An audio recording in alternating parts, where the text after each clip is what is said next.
Hello students, in today's session student we will discuss the modals. आपको ये पता हो कि मॉडल एग्जामिनेशन के लिए काफ़ी इंपॉर्टेंट पार्ट होता है, हर एक एग्जामिनेशन में आता है और काफ़ी is the full of confusion students. और आज जब मॉडल्स आप बताएंगे आपके सामने तो आपका कन्फ्यूजन हमेशा के लिए दूर हो जाएगा। स्टूडेंट पहली बात हम बात करते हैं कि मॉडल क्यों बोलते हैं इसको। फाइन, इसका एग्जैक्ट नाम क्या होता है? Model auxiliary verb. ऑक्सिलरी का मतलब होता है सहायक। फाइन, जैसे आपने यूज किया होगा is, am, are, was, were, that were, उनको क्या बोलते थे हम? उनको बोलते थे ऑक्सिलरी वर्ब। इनको क्या बोलते हैं? मॉडल। Model auxiliary verb. अब बात आती है students difference between the models and auxiliary verb. Remember that model का हमेशा सेंटेंस के अंदर अपना मीनिंग होता, अस्तित्व होता है। whereas when we talk about regarding this helping verb हमेशा that indicates the nature of the sentence and nature of the action। पर यदि हम मॉडल्स के बारे में बात करते हैं स्टूडेंट्स, मॉडल भी अपना रोल प्ले करता है। तो पहली बात ये आती है कि model is not affected by subject, whereas helping verb auxiliary verb is affected by subject। इसका मतलब helping verb हमेशा सब्जेक्ट के हिसाब से आती है, जबकि मॉडल्स के ऊपर सब्जेक्ट का कोई भी असर नहीं पड़ता है। मैंने एक एग्जांपल दिया student, see he is learning his lesson। Very simple, he is learning his lesson। इसमें सब्जेक्ट आपके पास क्या है? ही। ऑक्सिलरी वर्ब आपके पास क्या है? इज। इसका मतलब इसका इज का यूज कैसे हुआ? According to subject. In place of he suppose if I write they, क्या लिखता हूं? दे। अब दे के हिसाब से अब इज नहीं आएगा, अब आपके पास क्या आएगा? Are. They are learning their lesson. They are learning their lesson. इसका मतलब auxiliary verb are affected by the subject। Students, in place of this, suppose if I write I, अब आपके पास क्या आएगा? I am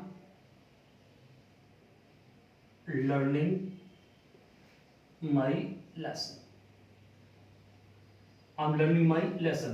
तो totally students ultimately you can say कि helping verb या auxiliary verb are affected by subject, whereas when we talk about the modals, model के ऊपर सब्जेक्ट का कोई असर नहीं पड़ता है। Then I will discuss। C,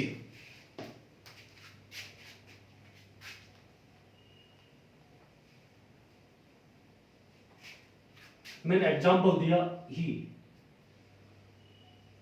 should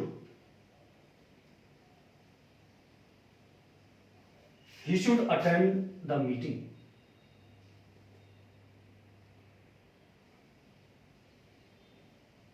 He should attend the meeting। अब सब्जेक्ट आपके पास क्या है? ही। तो what model I have used? Should.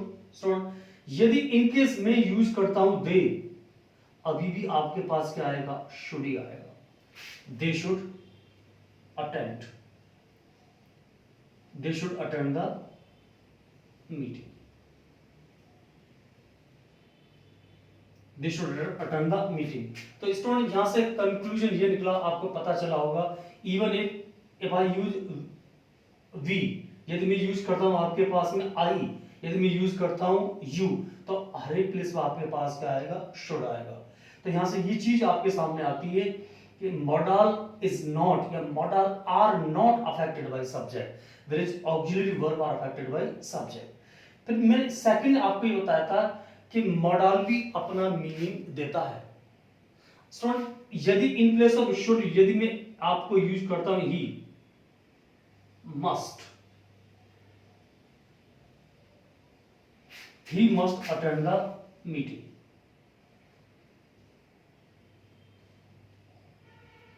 he must attend the meeting।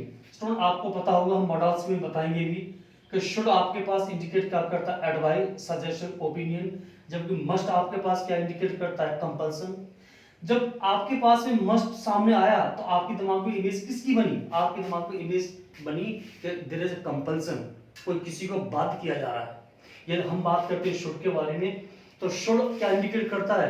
कि आपको एडवाइस या फिर सजेशन दिया जा रहा है। इसका मतलब मॉडल का अपना मीनिंग होता है, जब हेल्पिंग वर्ब का अपना कोई मीनिंग नहीं होता है। तो दो तरह से डिफरेंशिएट मैंने आपको बताया students. Models are not affected by subject, फिर मॉडल्स का अपना मीनिंग होता है, whereas helping verb are affected by the subject. तो ये था आपके पास में मॉडल्स स्टूडेंट। अब बात करते हैं हम, जैसे कि मैंने आपके सामने लिखा है यूज ऑफ कैन और कुड, ठीक है, कि हम कैन कहाँ पे यूज करते हैं और कुड कहाँ पे यूज करते हैं। तो ये सब अब हम आपके सामने बताएंगे students. See use of can student, पहला मैंने बताया फिजिकल पावर, सेकंड बताया कैपेसिटी, थर्ड बताया एबिलिटी, एंड फोर्थ आपके पास क्या है कैपेबिलिटी, और फिफ्थ आपके पास क्या है परमिशन। फाइन। तो स्टूडेंट अब बात आती है कि यदि आप किसी भी व्यक्ति की कैपेसिटी एबिलिटी के बारे में आप डिस्क्राइब करना चाहते हो, इंडिकेट करना चाहते हो, और वो भी प्रेजेंट में, तो आपके पास मॉडल कौन सा यूज किया जाता है, कैन यूज किया जाता है। For example students, I can solve this difficult sum.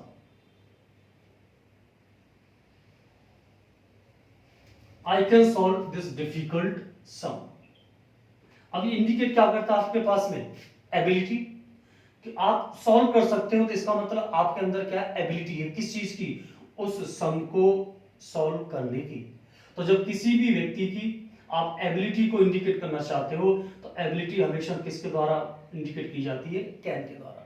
Students यदि मैंने एग्जांपल दिया he can lift this heavy box, he can lift this heavy box. अब आपके पास क्या इंडिकेट करता है इसको, पावर, कैपेसिटी, आपके अंदर इतनी कैपेसिटी है, आपके अंदर इतनी फिजिकल पावर है कि आप उस हैवी बॉक्स को उठा सकते हो। तो आपको ये चीज क्लियर हो जानी चाहिए, किसी भी व्यक्ति की आप कैपेसिटी, एबिलिटी या फिर फिजिकल पावर को इंडिकेट करते हो, तो इंडिकेट करने के लिए आपके पास मॉडल कौन सा होता है, कैन, जैसे कि मैंने आपको एग्जांपल से बताया था। ठीक है स्टूडेंट, अब बात करते हैं परमिशन के बारे में। स्टूडेंट ये बताएं जनरली परमिशन के बारे में मॉडल यूज किया जाता है मे और माइट, मे और might, but there are certain conditions, there are certain condition where we can use can for taking the permission। इसलिए परमिशन भी आपके पास दो तरह की होती है, फॉर्मल परमिशन और इनफॉर्मल परमिशन। फाइन, आपने देखा होगा आप किसी ऑफिस में जाते हो तो आप यूज करते हो मे आई कम इन सर, तो वो आपके पास फॉर्मल है। आप सुनो किसी भी अपने दोस्त है, आपके एक शब्द होता है पीयर, पीयर किसको बोलते हैं, group of the same status, people of the same status. जब पीयर ग्रुप से आप परमिशन लेते हो तो यू नेवर यूज मी, आप हमेशा क्या यूज करते हो, कैन यूज करते हो। Can I use your bike, can I have your book, can I have your pen. तो यदि इस परमिशन को हमेशा हम किस नाम से माना जाता है, इनफॉर्मल। यदि किसी भी सेंटेंस में इनफॉर्मल परमिशन के बारे में बात की जाती है तो उसमें आपके सामने क्या यूज किया जाएगा, कैन यूज किया जाएगा। ठीक है स्टूडेंट, तो ये सब आपके पास में 4-5 टाइप्स थे कि जहां हम कैन यूज कर सकते हैं। परमिशन के लिए मैंने आपको बता दिया कि यदि आप इनफॉर्मल परमिशन, यदि आप इनफॉर्मल परमिशन सीख करते हो, लेते हो, तो अभी आपके सामने क्या यूज किया जाता है, कैन। एग्जांपल काफी दी थी मैंने कि जैसे can I use your bike, can I have your book, can I have your pen.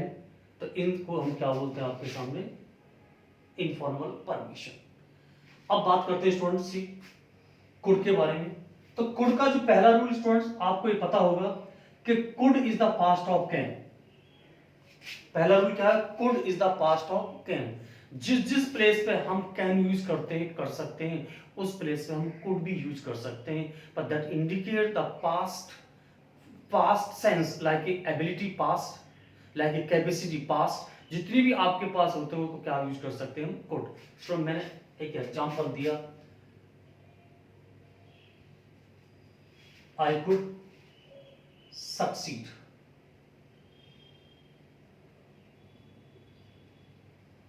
in this examination।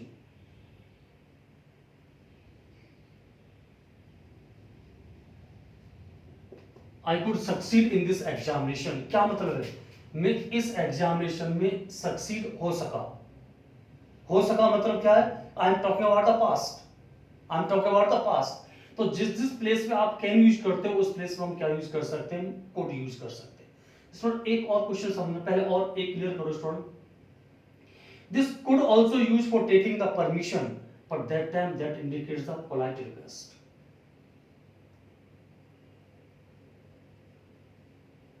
polite request could को भी हम किस में यूज कर सकते हैं, हम परमिशन में स्टूडेंट्स, कहां यूज कर सकते हैं, परमिशन में।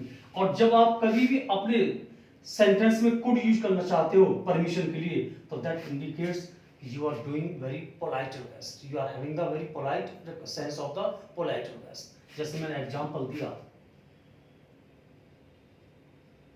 could I talk to your boss, could I talk to your boss। Generally आप यूज करते हो कैन या फिर मे यूज करते हो, पर यदि आप कुड यूज करना चाहते हो that indicates the very polite request. could I smoke here,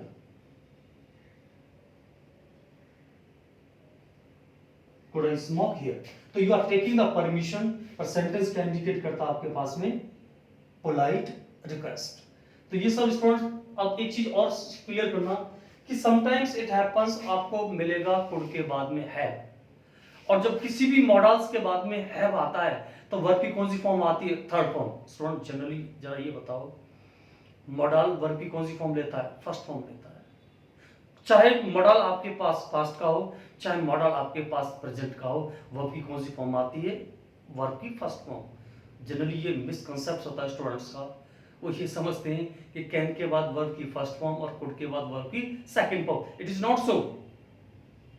let the model B use in present और पास्ट और फ्यूचर, हमेशा वर्ब की कौन सी फॉर्म आती है, फर्स्ट फॉर्म आती है। ठीक है, तो आप ये बिल्कुल सक्सीड आपके पास वर्ब की फर्स्ट फॉर्म है स्टूडेंट्स, सक्सीड आपके पास कौन सी फॉर्म है, वर्ब की फर्स्ट फॉर्म। तो जितनी भी मॉडल्स होते हैं वर्ब की कौन सी फॉर्म लेते हैं, सेकंड वर्ब फर्स्ट फॉर्म। अब बात आती है there are certain models, could का एग्जांपल ले लो स्टूडेंट्स। कुड के बाद हैव आ सकती है, कुड के बाद क्या आ सकती है, और जब किसी मॉडल्स के बाद में हैव आती है तो वर्ब की कौन सी फॉर्म आती है, थर्ड फॉर्म आती है। वर्ब की कौन सी फॉर्म आती है, थर्ड फॉर्म। स्टूडेंट्स याद रखना, जब किसी मॉडल्स के बाद हैव आता है वो इंडिकेट करता है incompletion of work, incompletion of work. इसका मतलब वो काम नहीं हो। जैसे फॉर एग्जांपल सी स्टूडेंट्स, मैंने एग्जांपल दिया,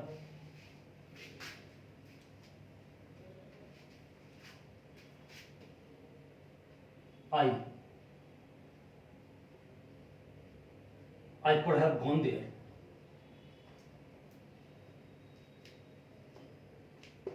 I could have gone there। Student generally यदि आपके पास हैव नहीं आता तो वर्ब की कौन सी फॉर्म आती, गो आती। अब आपके पास हैव आ गया तो वर्ब की कौन सी फॉर्म है, third form, go went gone. और जब किसी मॉडल के बाद हैव आता है that indicate the incompletion of verb.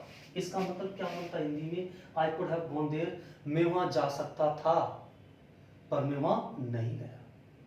तो कभी यदि किसी मॉडल के बाद हैव आता है वो इंडिकेट करता है इनकम्प्लीशन ऑफ वर्ब। आप कहीं भी लगा के देखिए किसी भी सेंटेंस में, यदि मॉडल्स के बाद हैव लगाते हो that indicate the incompletion verb.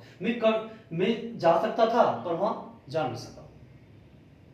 ठीक है, तो ये आपके पास में बता दिया मैंने कि यदि कुड के बाद हैव आता है तो वर्ब की थर्ड फॉर्म आती है, और यदि कुड के बाद हैव आता है तो that indicate the incompletion of the verb. इसके बेसिस पर क्वेश्चन आते रहते हैं स्टूडेंट्स, जो आपके पास मैंने एम्फसाइज करने की कोशिश की है। The could can also be used, could is also used किसमें, for taking the permission in present. अब ये समझे कुड मॉडल पास्ट का है तो we are taking permission in past, we are taking permission in present, but that indicate the very polite request. तो student ये सब था आपके पास में all about the modals, can और कुड के बारे में। इसी तरह की हम छोटी छोटी वीडियो आपके सामने लाते रहेंगे, और आपके एग्जामिनेशन काफ़ी रिलेट करते हैं, तो आपको you will be highly benefited. इस तरह आपको हमारी वीडियो अच्छी लगती है तो हमारी वीडियो को शेयर करना और हमारे चैनल को सब्सक्राइब करना ना भूलें। Thank you student, thanks lot for watching my video.